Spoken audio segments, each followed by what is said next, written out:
সর্ষের তেল দিয়েছি, 5 ফোড়ন দিলাম। সর্ষের তেল, 5 ফোড়ন, একটা কাঁচা লঙ্কা।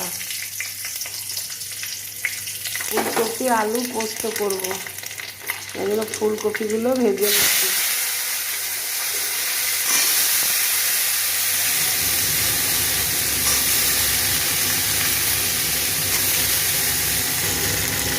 পরিমাণ মতো লবণ,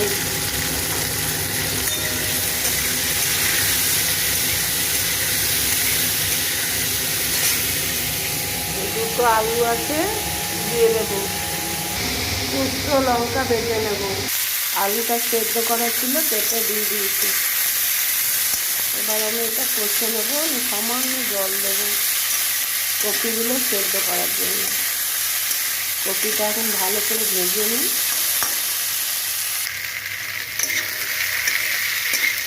ভালো জল দেবো, জল দিতে হবে না, কপি সেদ্ধ হয়ে গেছে ভাজতে ভাজতে। পোস্তটা দিয়ে দেবো।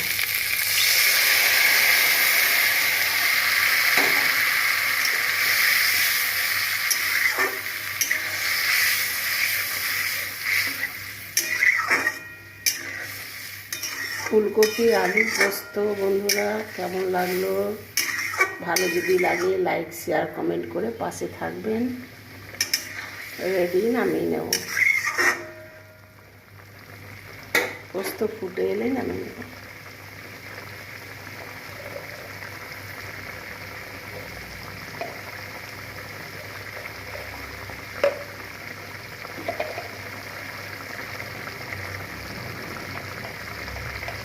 পোস্ত নামাবার আগে যদি 1 চিমটি হলুদ দেওয়া যায়, কিন্তু এর স্বাদটা বদলে যায়, দারুণ লাগে।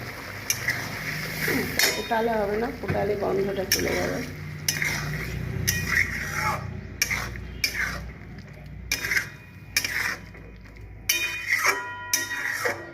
এবার আমি নামিয়ে নেব। রেডি।